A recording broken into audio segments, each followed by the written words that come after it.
So if you guys still haven't gone and subscribed to Dimzy's Domain since I last said to you to go and do so in this video, you need to go and do it if you're interested in any other animes that he may cover, such as like Digimon, I forget, do you do Yu-Gi-Oh? Yeah, Yu-Gi-Oh! Yeah. Don't listen. It's late. I know, let me just close the video out, yeah.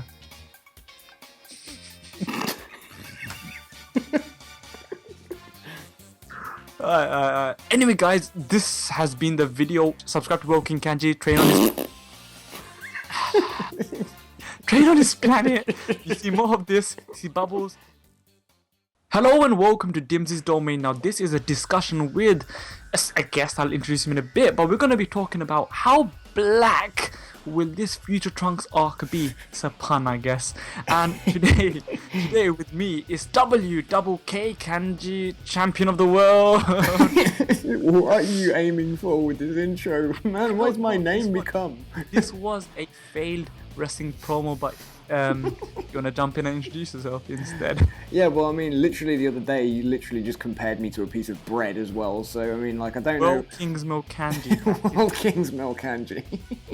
He's joining me today. We're going to be speaking about how dark can this Future Trunks arc be. Dark arc. It's going to be a bit problematic later on. But the fact is, if you saw episode 47, check out my channel. I've done a little raw review on it. It was the darkest episode of Dragon Ball Super, but the best episode of Dragon Ball Super because the way it juxtaposed the peaceful times of Goku, Vegeta in the present day with the darkness of Future Trunks. But how dark is Dragon Ball? How dark can the Dragon Ball franchise be?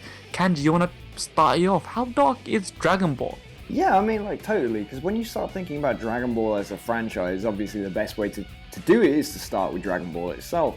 And a lot of people's criticism so far about Dragon Ball Super is the fact that its aim mainly to be a comedy.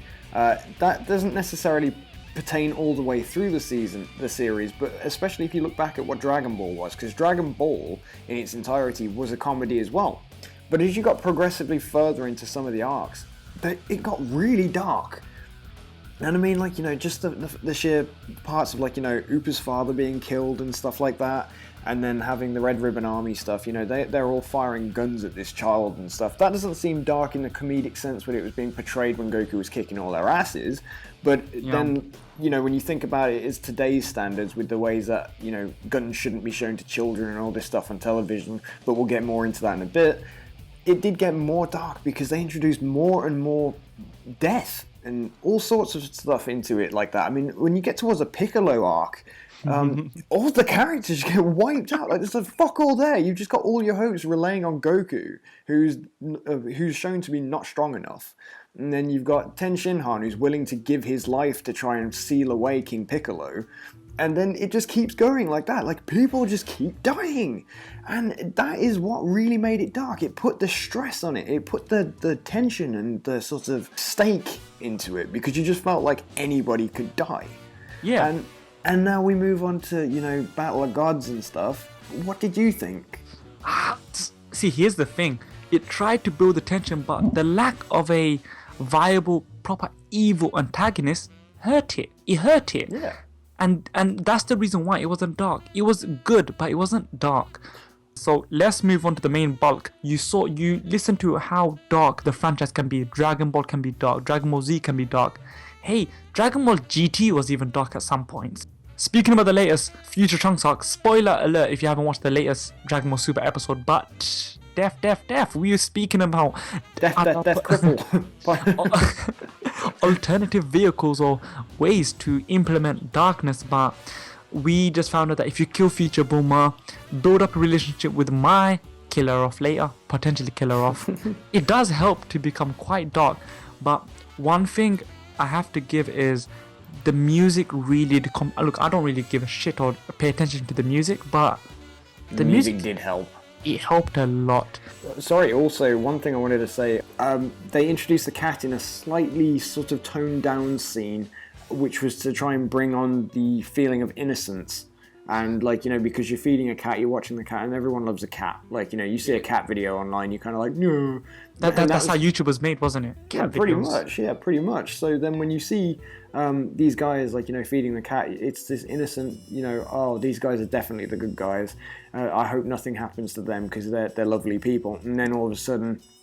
Yeah. See, that's the thing. This episode 47, you need to watch it. It really did feel like a movie because they were pulling the rug from us. We see how they build things up and kill them off. They killed Mai. They killed Bulma. Well, I think they killed Mai. They may have crippled Mai. We don't really know. Yeah. See, moving forward, what are your expectations of... We saw the track record of Dragon Ball Super in general. And when you compare it to Dragon Ball and Dragon Ball Z, do you think it's going to be dark? And I know you like to speak about guns, so do you want to talk about guns? Well, basically, like, when you see elements of Dragon Ball, so far Super has been very comedic, as I mentioned earlier. It's been very light-hearted, and as many people have discredited the series, saying it's aimed too much at the kids, at the new generation. And honestly, they have done a lot in the space of, like, I'll say a quarter episodes of making it feel like this arc is intended for the people that remember Dragon Ball Z. They've referenced the androids and stuff. They didn't give a massive backstory into it, which means that they're intending on people remembering it. So this is aimed for people who remember what happened in Dragon Ball Z at the moment. They didn't do a massive recovery, sort of like, oh, in case you forgot, this happened. Yeah. And then, they put these themes of death, which we hadn't seen in Dragon Ball Super so far, with the exception of Piccolo, but that was quite poorly executed, for lack of a better word. Yeah. But then you've got the fact that, as you say, Mai has like a pump shotgun, and this isn't like a ray gun that Jacko has for comedic effect. This isn't a gun that they're loaded with BBs or like a little flag that goes bang. It was, she uses it to defend herself. She's aiming it at this entity that is out there. And Trunks, still swinging his sword around. Again, it's another weapon. But they are using weapons which we don't often see them do in TV shows at the moment. I know that in Japan, their laws and stuff are probably very different to ours, but political correctness is something that is kind of the same everywhere. Nobody wants their children to grow up to be, crazy. So, like, they kind of like to... They're throwing this in here in a very demonic way, which is making the atmosphere feel incredibly dark already. And not to mention all the fire and the burning buildings and the score, as you'd mentioned, with the music, and just the fact that Trunks is fighting for his life. Yeah, that episode really did well to give off the fact that Trunks is surviving. Look, they're having dog food. You had the cat, the build-up of innocence to only be taken away, and pathetic fallacy. The settings are all black and cloudy to express how dire the situation is. And if I want to touch on the fact that censorship laws, Dragon Ball, remember, was in the 80s. It was a long time ago. So Dragon Ball and Dragon Ball Z, heck, even Dragon Ball GT, they all have a little bit differing standards. So yeah. The earlier you go, the more leeway there is. And it's so much more stricter now. Because remember, this is at a 9 a.m. slot in Japan. 9 a.m. is very, very early. It's very, very kids orientated. Look, this episode did not feel like, oh, we're trying to build up a new fan base. Digimon, I'm going to plug in Digimon Adventure Try, yeah? So Digimon's moniker is... This is for the fans who grew up with the original Digimon. So they're aiming to fans who've grown up, and it's for adults. Digimon was the first anime. Digimon Adventure Try was the first anime to be particularly aimed at the adults who grew up with the original series. This episode, Future Trunks, episode 47, felt like they are aiming it towards me. They are aiming it towards you. You don't have to be an adult. You don't even have to be a kid. If you just watch Dragon Ball Z and you've digested it all and know and understand the themes that are expressed, they're aiming it towards you. And this is why I think they're going to carry it on, because this is a money maker. And if maybe to wrap up my points is that we saw we don't know if it's Black Goku because they never said explicitly Black Goku, but we saw Black or Bracco say that this will be your end of your days Saiyans. It's just very, very maniacal. It's just... I could also just add the fact that Nozawa pronounced it like, so... It just was so like, Bloody hell, okay, that sent shivers down my spine. Like, Yeah, no, that was also doing it. And for me, unless you want to add on anything on Braco. I mean, like, totally. I mean, his intro to it just then, I mean, like, let's be honest, when he was still a shadow, the first thing he did was kill Bulma. And, you know, this is something that was done at first when we first saw it, it looked like it was quite like, you know, it looked like it was censored because it looked like it was completely a silhouette. And then in closer inspection, it's actually quite gory because you see like this orange patch on her face just kind of shrink into itself before she's sort of disintegrated in this silhouette form.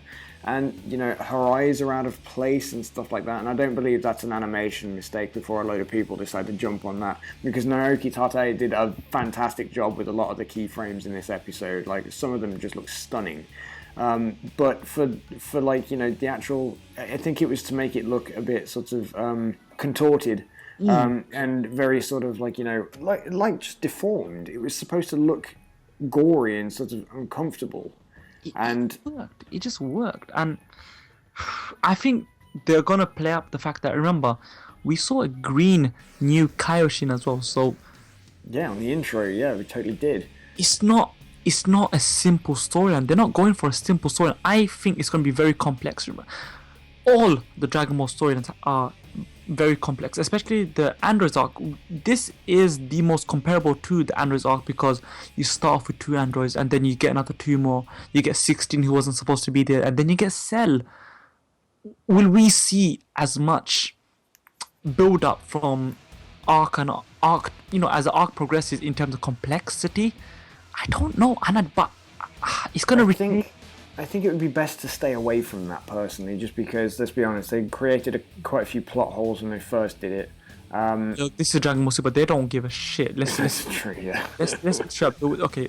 This is me, and this would be my final point to see for how black will this arc be. I think Black Goku is going to be some sort of a means to an end from another entity. He's being controlled by maybe this Kaioshin, this Makaioshin, and then this is gonna entail, and this is gonna open up the possibility and the interaction between the battle of the gods of destructions and Zeno, and then you go to the godly realm, and that's where the battle concludes, etc.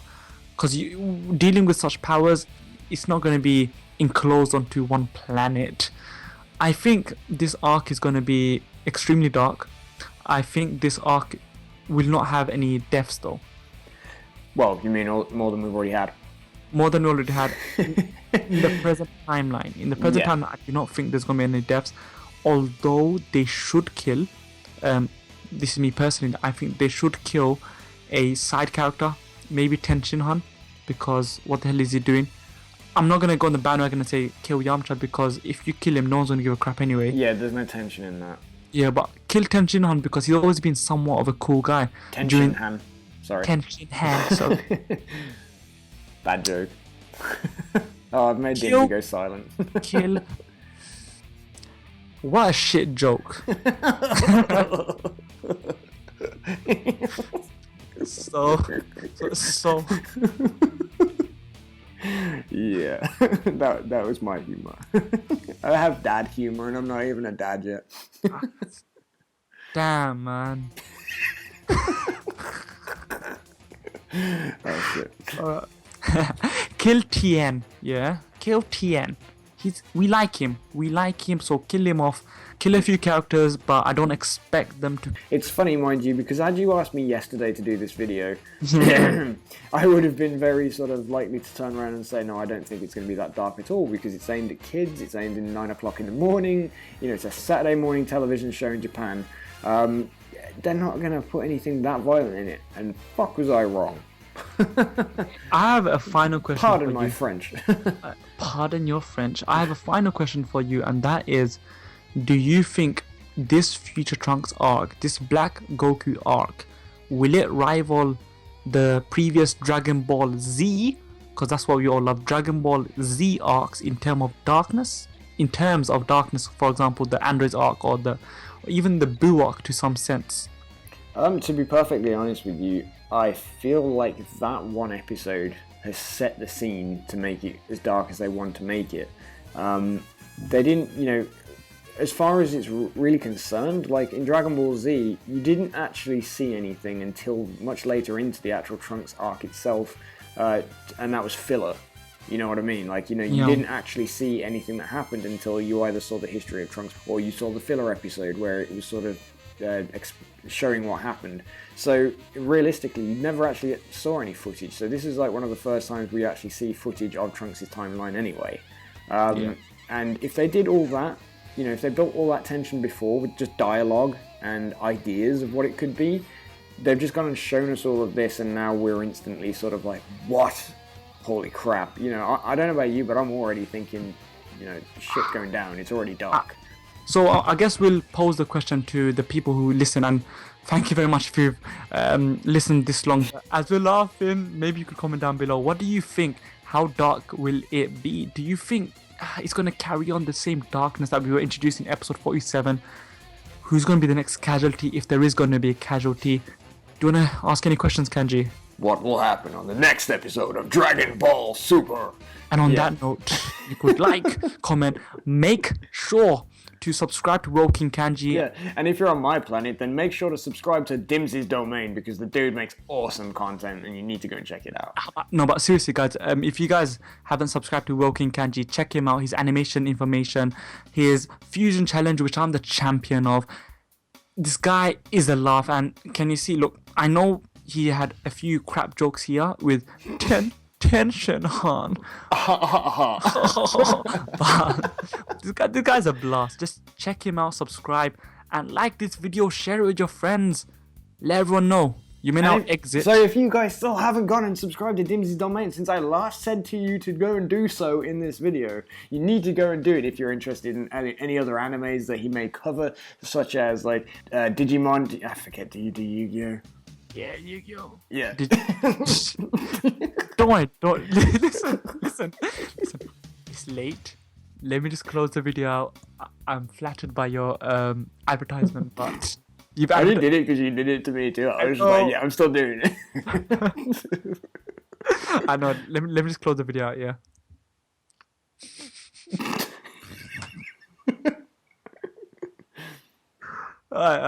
Anyway, guys, this has been the video. Subscribe to World King Kanji. Train on his planet. You see more of this. You see Bubbles, and you see Gregory doing this. Just subscribe to him, man. Just exit my domain, man. Bye. And then re-enter it, please.